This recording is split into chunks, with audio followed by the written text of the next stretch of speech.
The Investigator's Toolbox is here. Are you a licensed investigator, an investigative or security professional? How would you like to gain work-based skills, be more productive, and grow your business? Well, welcome to the investigatorstoolbox.com. Check out this industry-changing website that's pioneering into the future today. You can network with other investigators in our forums. You can take a webinar, check out a blog, or read an article to brush up on your skills. You can visit our vast resource catalog of research websites and bookmark them in your own private library. Everybody's talking about the Investigator's Toolbox. This really is the future of networking, learning, and resource management. Check this out. For a limited time, we're offering a legacy discount for new members. If you sign up early, we'll save you 25%. Take advantage of exclusive discounts from site partners like Crosstracks, DelfPoint, PI Magazine, Hetherington Group, Scope Now, Parabon, and so many more. Just visit the website investigators-toolbox.com and check out the demo video in the Who We Are section. Can you afford 41 cents a day? If the answer is yes, then don't delay. Join the community. investigatorstoolbox.com. These discounts won't last. That's www.investigators-toolbox.com. Hey everybody, it's Matt. Before we jump into the show today, I just wanted to make a quick announcement that the folks at Parabon have done something really cool. They are giving away 10 seats to PFIC 2020. That is their yearly conference. It involves digital forensics. You'll get 19 continuing education credits. The value of each seat is $99. So they've been incredibly generous. If you guys are interested, please email me at Matthew, MATTHEWS, as in Sam, at satellitepi.com. If you're interested, shoot me an email and we'll get you in the raffle. We're going to give away 10 seats in the next week and a half. The event's September 22nd and 23rd. I'm really excited for this. I was looking at the roster of the people speaking here. It's pretty amazing. So if you're interested, send me an email. $99 value, 19 continuing education credits. Parabon, thank you. You guys are awesome. Thank you for the support. Have at it, guys. Send me an email. Here we go into the show. Well, welcome to the one-year anniversary show. Before we get started, we wanted to sincerely thank you, the listener, for supporting the show, supporting our sponsors, and for helping this show grow at an incredible rate. As you heard, we're celebrating today with some giveaways. You can enter to win a free seat at Parabon's PFIC conference next week. And stick around till the end and find out how to win a free subscription to the Investigator's Toolbox. We also want to welcome our newest sponsor, USABugSweeps.com. Thank you for supporting the show. Now keep listening for their great offer for referrals. Our guest today is Chris Salgado from All Points Investigations.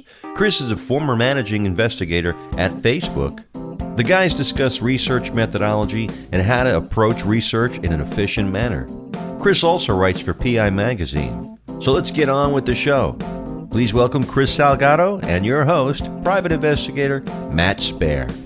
And welcome everybody to this week's episode of PI Perspectives. Well, today is actually the 1-year anniversary. This is episode number 52, and today we have a special guest, the latest author for PI Magazine, the columnist, Chris Salgado. He's one of the new guys at PI Magazine. He works for All Points Investigations, and he had a great article out in the July-August issue on the foundation of an aggressive OSINT operation. And I thought it was a great article. I reached out to him and said, hey man, can you come on and talk to us? So I want to welcome Chris to the program. Chris, how are you? Hey, I'm good. Thanks, Matt. Thanks for having me on. I appreciate it. I was just kind of blown away by your article. I thought it was really great. Just kind of like a pep talk to investigators who may be a little stressed out when they're doing their research. So why don't you tell me a little bit about your background? So you own All Points Investigations and kind of walk me back with your experience and how you got into the business. Yeah, no problem. So yeah, you're correct. I'm co-owner of All Points Investigations. It's a investigations firm out of Florida.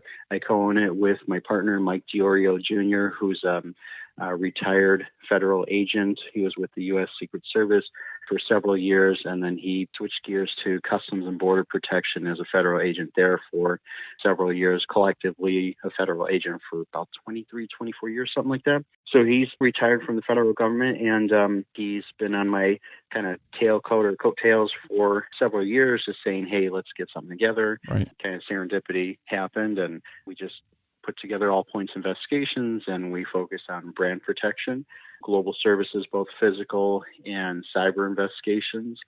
We also dabble in insurance investigations, workers' comp, SIU, stuff like that.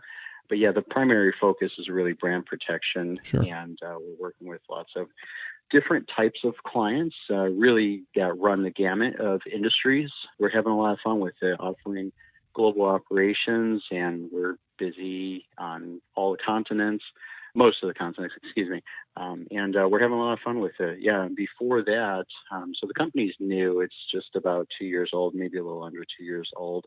Right. Prior to then, I was actually a investigator at Facebook, and I helped build the investigations division there. Did a lot of really cool stuff there, mostly on the cyber end, and it was a lot of fun. Did that for a few years collectively. First, I was a contractor with Pinkerton Investigations, and then moved over to Facebook as a employee there, right. And helped build, like I said, the investigations division for lots of different types of investigations, threat management, asset protection, lots of different stuff. Helped build the internal components of that. There's a lot that I can't really. I don't want you going into all that. Definitely, no sure, violating NDAs today, please. No. Yeah, and I definitely want to respect frankly, put their allowances that they gave me by, sure, bringing me on and charging me with certain duties and helping them out. And they certainly did me a good favor by just bringing me on, again, as a Pinkerton, and then, right. Bringing me on as a Facebook employee and having me assist with that. And it was a lot of fun. It was a whole lot of fun there. Really enjoyed it. Prior to then, I was in Chicago as a private investigator for about 15 years, doing lots of different types of investigations, mostly physical, but dabbling into cyber world as well. Most of the 15 years was insurance-related investigations, workers' comp, surveillance, SIU, stuff like that, right. Accident scene investigations. And then I pivoted inside those 15 years, I pivoted into brand protection. Couple firms ago, I met an individual that was heading up the brand protection division, and I really enjoyed what it was about on paper, and kind of tugged his ear and said, hey, I'm interested, how can I help you? And I really enjoyed what brand protection was about. This was several years ago, and I helped him build it up very minimally. He did a lot of the heavy lifting, but nonetheless, I was in the picture doing a good job building up the Midwest region, and it was a lot of fun. There, I helped manage about 400 investigators across the globe, right. For operations, both, again, insurance, but leaning more towards the brand protection realm. And I really enjoyed it. I really enjoyed the taste of brand protection. And since then, I've pretty much stuck with that.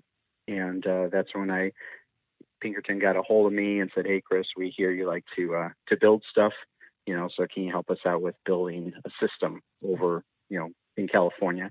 And climbed aboard that opportunity. And it was really cool stuff. Was there for, a decent chunk of time. And then, like I said, my partner was talking to me and trying to promote us doing our own thing. Right. And I resigned from Facebook and started tending to our business here, All Points Investigations, and it's gone really well. Last year, I gave a couple of speaking sessions in Germany and Amsterdam, just internationally, right. To members of Interpol, Europol, and the EU Commission on how to conduct effective physical and cyber investigations. And it was well received, if I may. And I really enjoyed it. Lots of really cool opportunities that's led us to today. And again, I do appreciate you inviting me on. Yeah, absolutely. I think it's a great opportunity. Yeah. And I think what fascinated me so much when we're we're talking a bit about your background and all that, is just that idea of having this big, global community of investigators and running a big shop like that. 400 plus people around the globe. To now all of a sudden, more of a, I'm starting a smaller business, and we're going to handle things a little bit differently, and just having to pivot and change your model, I thought was really, really interesting. And it seems like you have been tagged a few times to basically start up a division or put together a unit to do investigative work. So I feel like you definitely understand what it takes to do that, and then you do training on top of that, right? Because that's part of your business model too, right? You go around to different corporations and you train your techniques and what you do to different businesses, correct? Yeah, and I really enjoy it, and that's correct. I've had great opportunities a few times to build systems inside companies, and decent-sized companies too. And I've been very fortunate to be able to be given that kind of blank slate to help create what they envision, what I envision, and we work at it collectively, make sure we're aligned in the vision, right, in the rollout of the reality of the vision, right? Sure. And it's been great. It's been great. I mean, before Pinkerton, I was I managed. I was Midwest regional director with a firm, and I managed. I was in Chicago. I managed the operations there. It was great. That's when I managed about 400 investigators with a team. It wasn't just me. Right. And it was great how we just built up that system and put together a really good book of business. And I appreciate the team that I was working with that allowed me to come on board with them and work with them in Sure. whatever capacity I can. And I was in charge of recruiting and training, like you said. I've also built online modules for investigators in Illinois. I was in charge of training investigators, both online as well as classroom training, because each state, as you know, Matt, each state has their own it's all different. on how to get licensing and training as a PI, right? Well, Right. Illinois is no exception to that, and it's actually they're a little bit more stringent when it comes to that. So one of the elements is you have to attend some kind of formalized training, right? So I put together that program for our investigators inside Illinois, and it went really well. That's great. Went really well. And I don't like to just do things myself and grab a kudos and leave. I like to do things myself, build the system, and train people on it, because I like to mimic a system, right? A healthy system can exist without Chris Salgado, right? So I don't want to be a bottleneck to anyone's system. So I like to put it together, train folks on how it goes, and either step away onto a new project or manage that a little bit more seamlessly, charge individuals with, helping to run that, Sure. and then kind of tend to other items. So I really enjoy doing that. And it's definitely quite a difference between going from, managing larger operations like that, like at Facebook, to, what Mike and I started, whatever it was, just under 2 years ago. I think, and a little terrifying too. Yeah. I think that people that succeed in doing this type of work are always identify the replacements when they get there, right? Someone who's going to do well, identify somebody that will take their place eventually. Those are thought leaders. Those are people that do well in our industry. Is you're getting into a situation where you're saying, okay, how can I set this up and continue to let it thrive even when I'm not here? I mean, I've seen that model succeed in so many different avenues when you approach it that way. But I think, yes, if you're setting something up where, the walls are going to fall off if Chris Salgado is not there, that's a problem. Before we jump into more of the topic and the stuff we want to talk about, to me, I'm just fascinated by the idea of working for an organization like Facebook, that type of thing, and just the times of what was going on, not specifically any particular instance, but as the environment itself was changing, right? So, Facebook really became a marketplace. It became a place to get your news, to get all that. Like, you were right in the middle of all that as it was happening. It must have been fascinating to see this thing breathe life and take a direction, because nobody thought it was going to go into the direction that it went in. And those who were smart and invested money in it early on really benefited from this animal that this thing became. I can only imagine, how do you prepare for something like that, right? Yeah, I mean, it was a great time. It was a great opportunity. It was serendipitous because when Pigmenton approached me, I was looking for another opportunity. Was in Chicago. The idea of going to California during the next upcoming winter of Chicago was very satisfying too. But easy sell. Yeah, I don't want to sound silly here, but everything really did line up. It just really worked out. And when I jumped ship and headed over to California, again, it was more of the same, just kind of things adding up and stuff. And as far as the timing goes, it was great timing because I definitely had a decent book of business in helping to build what was built at Facebook, right? I surely did not do that alone. I had a team of individuals that charged me to help them build stuff, right? Sure. Help them make their vision a reality. And I'm very thankful that they allowed me to do that. And I'll even say that I'm very fortunate to have been given that opportunity because I really enjoyed myself over there, learned a whole lot of stuff. And as you said, the timing was really, really key, right? Because just factually during, speaking about timing, I was there when Cambridge Analytica broke, right? Mm-hmm. I was there when game changer, there were allegations of another state acting on our platform, right? What? I don't know what you're talking about. That never happened. Yeah, exactly. Me neither. But so my timing was really good as far as being able to really engage on a most impactful way as much as I can, right? A lot of it was through the team that I worked with, but it was really great. Again, I really learned a lot. I did a lot of stuff over there, and I'm very proud of what I did. I'm very proud of the individuals that brought me on and kept me on for as long as they did. Right. It was just great timing. And to walk out of there, the largest social media platform, to walk out of there with the knowledge that I have now with, continuing on in investigations. And obviously we all use different cyber methodologies, right? And different platforms and stuff. To walk out of there with that piece of knowledge on how to maybe put my firm a little bit more over another firm and having a little bit more of a competitive edge, sure. Because of the knowledge, it's great. And it's nothing illegal, nothing unethical. It's just, the knowledge that you obtain. It's your domain knowledge. It's your expertise, right? They're buying your experience essentially, right? Yeah, exactly. So, I like to think that I walked away from that great opportunity. I like to think that I walked away with, some decent knowledge to give me a competitive advantage over another firm, right? Sure. And if I may, I do believe that it has led to that.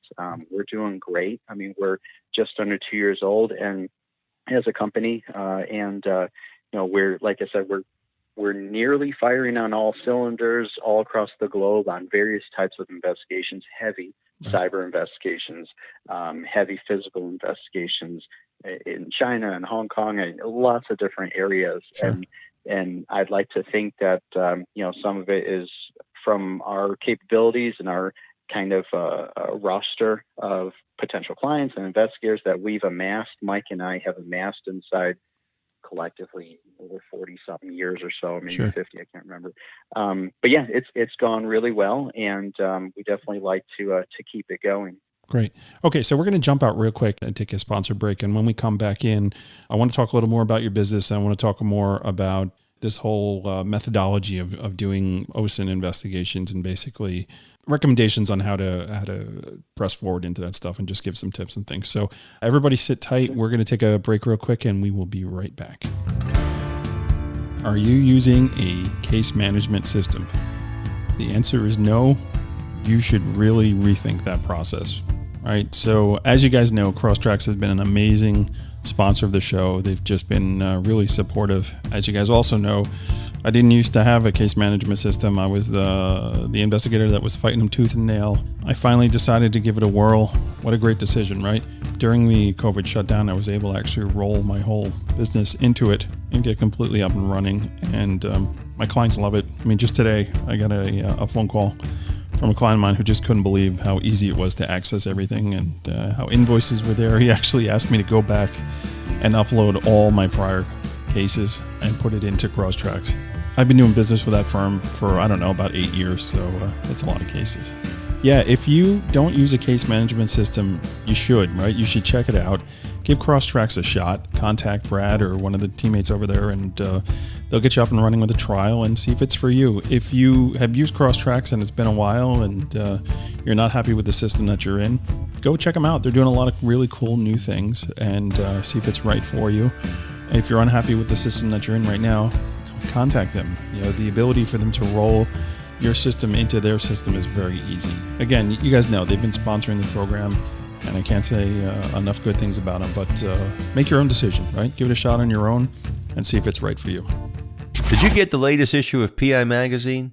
Make sure you visit PIMagazine.com if you don't subscribe already. Check out Matt's column on Podcasting 101 and PI Perspectives. What do you do when you get calls for bug sweeps? Did you know USABugSweeps.com, the #1 TSCM provider in the country, pays you a 20% commission for converted sales leads? Stop turning money away. USABugSweeps.com uses top-rated technology, and they cover all of the United States. So save time and make money today. Contact USABugSweeps.com and mention PIP20.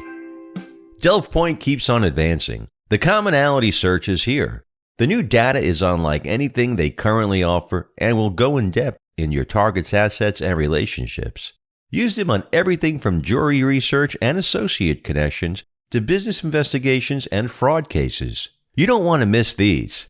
Visit delvepoint.com for more details. Sign up and use code PIP20 for additional savings. Have you signed up for the Investigator's Toolbox yet? What are you waiting for? Don't miss out. The legacy discount is ending very soon, and you'll miss a great opportunity. Are you serious about growing your business and increasing your knowledge base? Register today at www.investigators-toolbox.com. Use code PIP20 1836 and save an extra $15. Stick around at the end for details on how to win a free membership. And welcome back, everybody. This is PI Perspectives. This is Matt Sperry, your host. I'm here with Chris Salgado today from All Points Investigations. Chris, welcome back to the program. Thanks, Matt. All right. So digging in right here, getting right to the nitty gritty of it. So your business, you work internationally, right? You handle all different types of accounts. And one of the things in your article that you had written for PI Magazine in the July-August issue, you talk about this enormity of a project, right? When you start doing research, it's not that you can't find things. Sometimes there's just too much, right? And then this whole idea of it's a false positive, but it really is a positive. You just haven't researched enough, or there wasn't enough information. So why don't you just dig on that and kind of break it down a little bit for me, like how you approach these things? Yeah, sure. I mean, the internet is unending, right? And there's a lot of information out there. Now, of course, that doesn't mean you have a plethora or rather unending amount of information on your particular subject, but the resource is definitely there. And you're talking about, potentially threefold, or at least three avenues. You're talking about the surface web, the deep web, and the dark web, right? There's no single investigation out there, in my mind, that can go without any kind of cyber investigation. You have to check something. If you're doing a simple workers' comp investigation, you want to go ahead and check that social media to make sure that, one, you're going to hit the right address, right? And then two, you're going to hit the right address at the right time. Because if all of a sudden you're engaged to go out tomorrow, Friday, whatever it may be, and you identify on social media that the person is going on a 7-day vacation somewhere else, they're not going to be home on that Friday, well, you've now been able to strategically manipulate your surveillance schedule, right? And all in the interest of the client. They're going to be very happy with that. There's a lot of different angles that you can take on that. And then certainly there's investigations that are fully cyber-based, right? So what does that mean for your particular case at hand? Well, as you said, there's a plethora of information out there. And it's a lot of times it's not that you can't find information, it's that you need to identify which is impactful, or rather which is relevant, right. I'll say, for your investigation, for your subject, right? And good luck to you if you've got like a John Smith that you have to investigate somewhere. but there's ways of kind of peeling. Yeah, there's ways of peeling that onion and trying to get to the crux of the situation, but you have to incorporate a lot of different avenues. But yeah, just simply put, there's a large mountain of information. There's a lot of false positives, whether it's subscriptive-based information results, or if it's you just doing, putting in some elbow grease into your computer and trying to unveil as much information about your subject there. And we all come across it. We all come across sometimes you do get a lack of results, but in my opinion, that's just kind of short-sighted. You need to move on to different options, different resources. Definitely. But how do you uncover that? How do you make sure that your investigative agenda for OSINT is as fine-tuned as possible, right? And that comes out with the article that I pushed out in PI Magazine, and certainly a lot more than that as far as the detailed level goes. Lots of different avenues to kind of unpack that. Right. Yeah, it's can be intimidating, right? And then, we also have the idea of, understanding that there is AI that's looking through all this information and essentially taking things out of your search queue at times, and understanding that can be a good thing or a bad thing, right? So there's definitely white noise there that needs to be culled through, but sometimes it's better to look at it. And when we start leaning on AI to do too much of that for us, there are loopholes and things are missed, right? Yeah, exactly. And algorithms are changing constantly or nearly constantly, right? And you have an algorithm that's either going to work with you or work against you. And a lot of times it's the latter. They're working against you. And in my opinion, if someone changes, and I say someone as in a platform, if a platform or a website changes their algorithm to try to filter out more and more search queries, because they want it all to relate to their own business, right? They don't want people to pry into their platform. And that's completely understandable, right?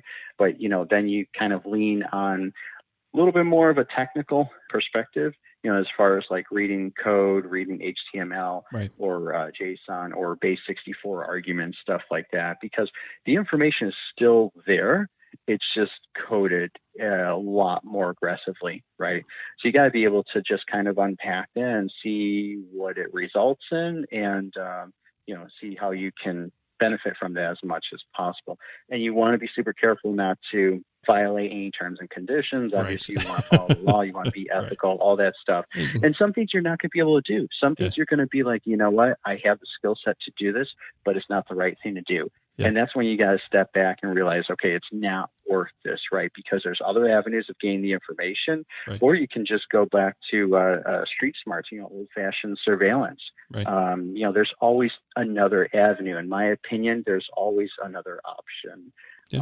So, if you can walk away or walk into a situation with a little bit more of a technical mindset, again, to read code and understand a little bit more of kind of cryptic terminology, that would be, you've got a leg up on that. And that's what you have to identify, how much is enough, right? Because I don't have a degree in IT. I'm not an IT guy. I'm definitely not a computer guy. I just happen to have a skill set with being able to carve out particular information in cyber investigations. And I make a clear delineation between what I do and what API inherently does through my efforts and Mike's efforts. We are not cybersecurity folks. We're cyber investigators, right? Or rather, the firm is cyber investigations, right? Because I don't know cybersecurity too well. I can't talk to you too much about, I don't know, installing a firewall and making sure that it's copacetic and penetration testing. I don't do that stuff. But what we do through the firm is cyber investigations. And that is where we kind of, like I said, we like to think that we have a leg up on other firms because of the background that we bring to the investigative table. Yeah, no, you're definitely right. I think there's again, like I said before, there's value to that, right? Someone's paying for your expertise in doing all that. And, I think that the people that succeed in this are definitely folks that go in with a game plan. I mean, this is a theme, and I've interviewed so many people on the show, so many really good investigators that I respect the heck out of them. And, it's always like just through talking to them, that game plan that they have. Okay, I'm going to start here. I'm going to do this. I'm going to check this off my list. I'm stuck on this. I'm not really sure on this part. Okay, I'm going to leave this. I'm going to keep going and we'll come back to that later. And it's like working your way through and having that process as you attack something in confidence, instead of like, oh my God, like, did I cover everything? Like, where do I go next? This job's completely stressing me out. Like, that's not a way to do things. And I think you also brought up an interesting point before about, being able to find something or knowing how to find something, but knowing that it's a gray area and it can potentially not only get you in trouble, but get your client in trouble, and knowing when to pump the brakes on that is something that's really important too.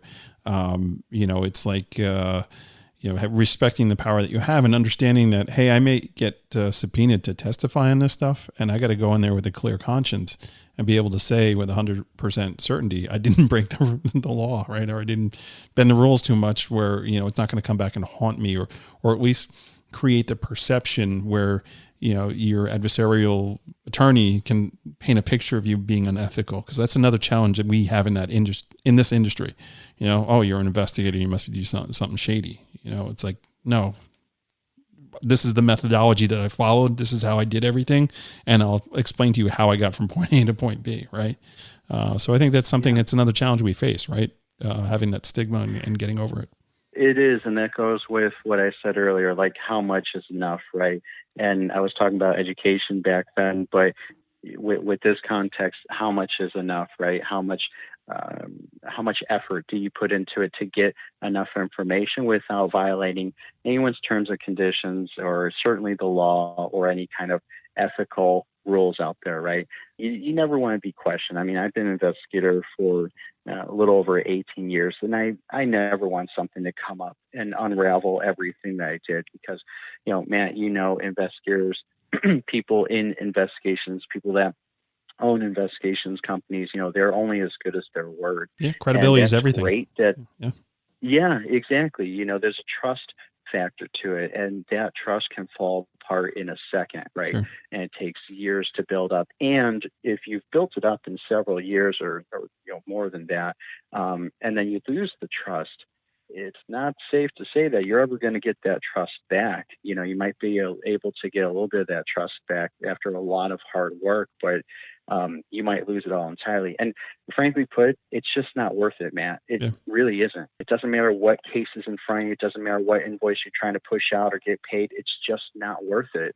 And I recognize that. And I never want my results to be questioned in that aspect, right? I want to make sure that I deliver a solid conclusion to my client as much as I can, right? Because, as you're unraveling a situation, you're unbiased, right? And you're the collector of information. Now, you can't help if that information makes your client look good or not good, right? Or seem apathetic, right? Which can be bad, but you don't control that, and you don't want to control that. You want to collect the information, deliver it to your client, and they have their legal department figure out how they want to engage further. Sure. And one thing that I like to do is, I have systems, I have long-term visions with a lot of what I do. I definitely can't say everything that I do, but I really try to look at things as a puzzle or a piece of something.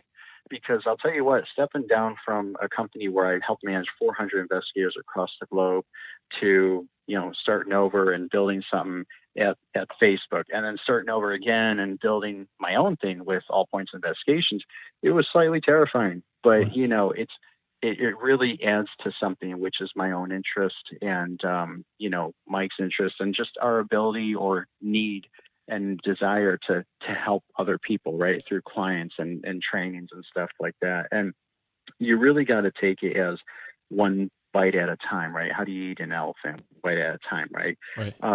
You just have to, because otherwise you're going to get overwhelmed. I'm trying to build a business, and I got to contact current clients. I got to contact new prospective clients. I got to fill spots for investigators. I got to build a business. I got admin duties to complete and stuff. There's a plethora of items that I have to tend to, right? Even if I task it out to somebody, like Mike and I come together and we task out to each other, we still have to keep an eye on that. You got to review it, of course. And that's not to say that he's going to fall down the right. I'm sorry? You have to review it. I mean, you task it out, but you still have to review the product when it comes back and make sure it's exactly. And that's nothing against Mike or myself. It's just, it's something that we have to do as business owners, right? Sure. But you have to do that. Otherwise, you're going to allow stuff to just eat at you. And you're frankly going to just kind of get frozen by fear. Because it's a lot of stuff to do. What if I fail here? What if I fail there? And that's terrifying. It really is. But you have to just move forward. The best, what do they say? Being brave is not being afraid. Being brave is being afraid, but deciding to do something about it, sure. Right?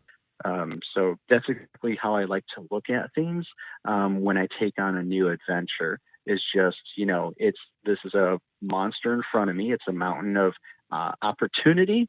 Or challenge, right? But you chip at it little by little to make it as palatable as possible. And you go from one success to the next. Obviously you can build short-term goals into your long-term agenda, because if you keep your eye on the ball on the horizon, that's great that you've got the vision, but you won't get anything done. Ideas don't get done. Sure. Goals get done. Sure. Right. So you want to make sure that you do have that long-term vision, have your eye on the horizon, right? But also don't let the little things fall to the wayside, because success is cyclical, right? Yeah. So today's goal is going to help me grow and be confident to tackle tomorrow's goal and subsequent, right, from there. So it's really advantageous to really build up the mindset of, you know what, I don't know how I'm going to tackle this, but I'm going to tackle it. Yeah. I had a manager of mine a very long time ago, and he said something to me that I can never forget. And I really thank him to this very day for instilling it in me. He said, Chris, I came to him with a problem and I had no clue how to get to it. So I came to him and I said, hey, how do I do this? He looked at me and smiled. He said, Chris, I have no idea. This is the guy that I was like, okay, he's going to help me solve this, right?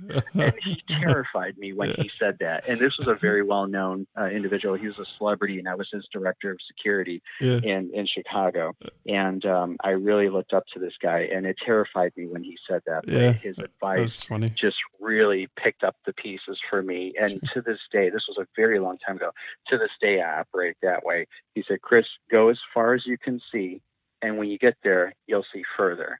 Yeah. And I thought, that's so simplistic, but that's really an awakening. It's really how anyone should operate. If you're in school, if you've got a 9-to-5 job, if you're building a business, because we don't have all the answers. And once you acknowledge that, you do yourself a service to really say, okay, I don't know everything, but I'm going to position myself with people that can help me out, because collectively we can get through it. Yeah. And it's okay to not know something. It's okay to not know the answer, but delve into it, figure it out as best as you can, and you'll make the idea is to make magic happen, right? And sometimes you'll get it wrong, and that's okay. As long as you learn from it and you continue on, that's what's really important. Well, it doesn't matter how many times you fall down, as long as you're progressing and you continue on, right? And you don't make, obviously there's some things that you don't want to do, but like we talked about, being unethical, doing anything illegal, stuff like that. But really, that's the mindset to have, and that's what helped me go from a position of managing over 400 investigators to where I'm at now, and being at a position to say, you know what, I can do this. And like I said, the momentum that we've created with All Points Investigations is really it's really exciting, and it's going really well for us. Yeah, it's amazing. So, one of the things you kind of touched on it real briefly, or at least the theme of it anyways, and I really want to hammer it home here because I think it's a good point.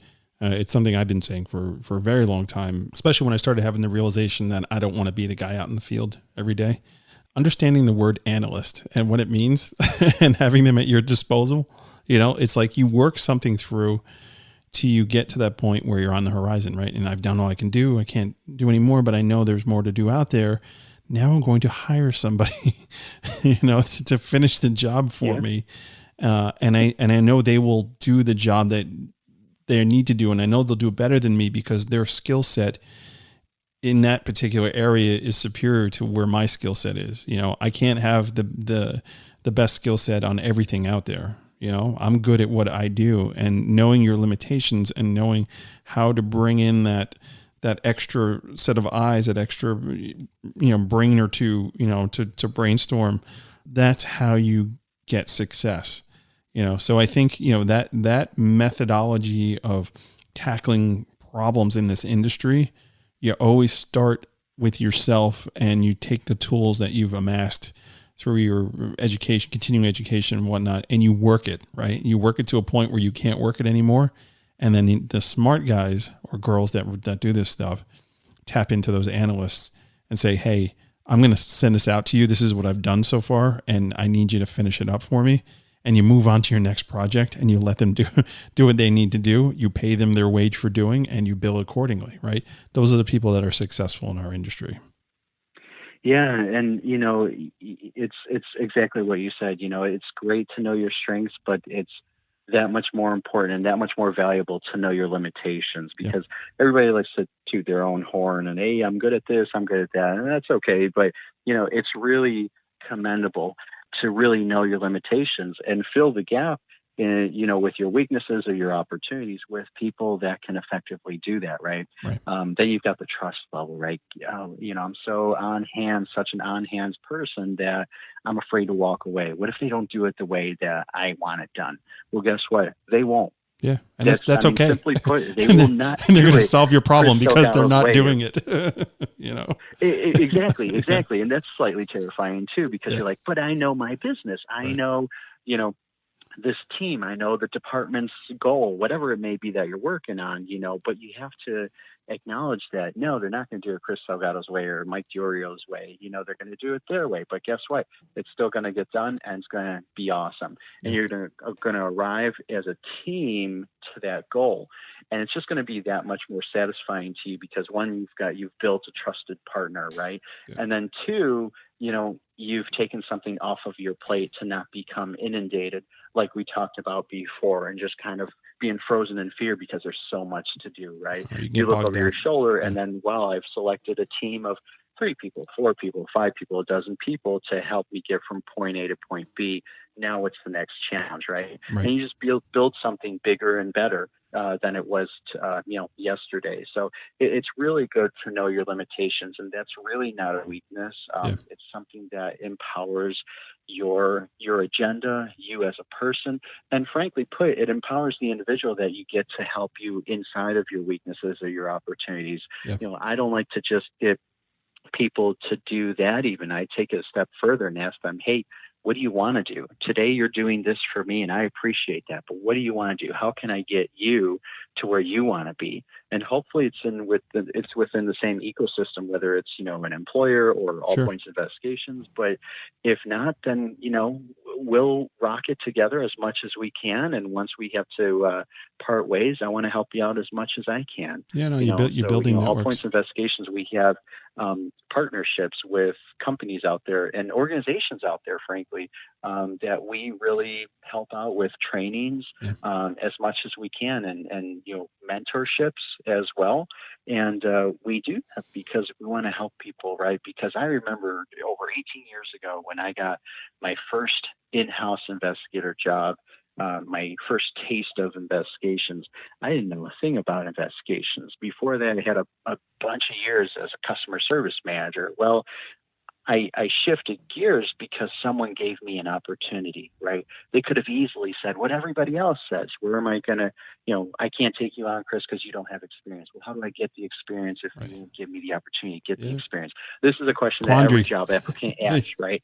Especially in the investigations field, right? We all say, hey, you need investigations experience, but how do they get that?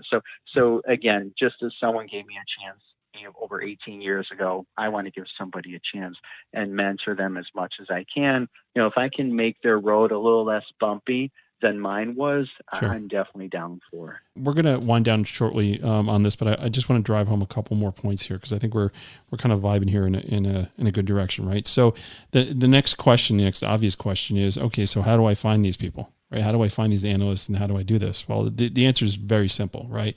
You join your state association. You subscribe to PI Magazine, and you read articles written by Chris and other people there that'll teach you how to do stuff. And you go out and you network, right? You go to the events, right? You go when they have events. Right now, everything's virtual, but we'll be back to doing the in-person stuff eventually. You got to go to those things, and you got to join not only your state association, but the national associations, the World Association of Detectives, NCISS, NALI, and you build your relationships. You invest in vehicles that are going to make you better at what you do. For example, the Investigator's Toolbox, right? Shameless plug here. I don't care. I'll say it right now, right? This is how you go and you get better in the stuff that you do. When you find people like Chris and other people in the community that have this passion of making us better as a whole, that's how you're going to find your success. That's how you're going to solve your problem. And that's how you're going to meet that person that's going to solve the problem for you. So I think that's really, really important. This is how you're going to meet the people that are going to help you solve your problems. Simply. You go to the osmosis conferences, you do the cybercraft summits, you do the things that are out there, and you don't sit there like a bump on a log when you go, you participate, right? That's really important too. Things like that is how you're going to get to the next level. Yeah, and it always boggles my mind to hear that investigators don't belong to associations. Investigators don't go to conferences, or even it's easier these days, go to a virtual conference. Everything's virtual. Right? You sit in front of your laptop and there you go. You never leave your house, right? It always boggles my mind because I'm thinking like, okay, well, how busy are you? And I've talked to these investigators throughout several years. I'm like, okay, how busy are you? Well, we're not doing too well. Well, what do you ascribe that to? And they say, well, clients just aren't calling us. Well, do they know who you are? Exactly. Are you remaining relevant in the field? Because I don't care what you know today, and myself included. I don't care what I know today. I need to know more tomorrow, right? Whatever it is, cyber investigations, the best methodology and updated methodology to conduct surveillance, SIU investigations, accident scene investigations, interviews, stuff like that. You have to remain relevant. The brand protection industry is more of a niche, but it's small, but you still got to remain relevant. The clients are not going to knock down your door with requests. You got to go to them. You got to pitch why you think that they should give you a case, and you got to remain relevant. Right. And everything that you said is a way for them to network, to stay relevant, right? Sure. To get tips from more seasoned investigators, to get referrals from people. And it's a two-way street. You give them referrals for stuff that's not really within your wheelhouse and vice versa. It just sets up a really great camaraderie inside the industry. And, if I may jump on your train with that Investigator's Toolbox, that's a great resource for a lot of heads to come together and say, hey, this is how we can help you with expertise or referrals or resources, anything like that. I mean, I just think wholeheartedly it's so advantageous to spend the time and the money to make sure that you market yourself and you remain relevant, whether that's CEUs or, continue training elsewhere. Sure. It's just something that you have to do. And I wholeheartedly believe that if you maintain that discipline, it really is going to pay off for you. Yeah. I mean, it's a win-win for everybody. And there are folks in the industry that really have this passion of, helping the investigative community get better as a whole. It's there, people. You just got to look. You got to make the effort to find it and really dig into it. So, Chris, why don't you tell everybody how they can get a hold of you? They can access our website, allpointsinv.com, for allpointsinvestigations.com. Christopher Salgado under LinkedIn. They can send us an email direct at info@allpointsinv.com. Again, we're definitely there and willing to help people, and certainly that goes for clients and prospective partnerships with other investigators. Sure. Well, thank you so much for coming on, and thanks for participating in my 1-year anniversary show. I appreciate that. I want to thank everybody. Congratulations. Yeah, That's thanks. Awesome. Thank you. I want to really thank everybody for tuning in and listening to the show. And the way this show is growing like weeds, it's humbling, man. It's really, really cool. The notes that I'm getting from people and the excitement behind the show. And, it's guests like you, Chris, that come on and you're just real about what you do. That sincerity, it shows through on the guests, right? And this is what our community wants to hear. They want to hear about all this stuff. So thank you guys for taking the time. stick around, listen to the outro here, and 1 year anniversary. We're going to give away two memberships to the Investigators Toolbox to 2 lucky fans here. So thanks everyone for listening. Check out our show on Thursday. We're continuing with Quick Hits. We'll see you guys on our next regular show on Monday. Take care and have a good day. What a great show today. Can you imagine what it was like investigating Cambridge Analytica at Facebook in 2016? We want to thank Chris for joining us and sharing so much today. We also want to thank Crosstrack's Delve Point and our new sponsor, USABugSweeps.com, for supporting the show. Have you checked out the investigatorstoolbox.com yet? Remember, it only takes 41 cents a day to unlock the future of investigations. Make an investment in your business and yourself today. The 25% legacy discount won't last long. Use code PIP20 1836. That's PIP201836 to save even more. Catch Matt teaching about investigatorstoolbox.com at the Cybercraft Summit on October 1st and 2nd. You can register for free at cybercraftsummit.com. If you have a question or comment about the show, email Matt at matthews@satellitepi.com. You can also find him on LinkedIn, Instagram, and Facebook. We'd like your feedback to bring you the best shows possible. Our next show is Quick Hit segment with Daniel Clemens. Daniel joins Matt to talk about his role at the Osmosis Conference this year. Check it out this Thursday. We'll be back on Monday with a new show. Stay safe out there, everyone. Hey, are you still there? Come closer. Well, congrats. Here's the scoop on how to win a free 1-year membership to investigatorstoolbox.com. The first listener to email Matt at matthews@satellitepi.com with the phrase, "Joey, you're the best," wins. It's that simple. Want to win a 2-year free membership? Use your snooping skills and find the name of the song used in the Osmosis Quick Hit segment's intro and outro. The first listener to correctly ID the song and artist wins a 2-year membership for free. Good luck.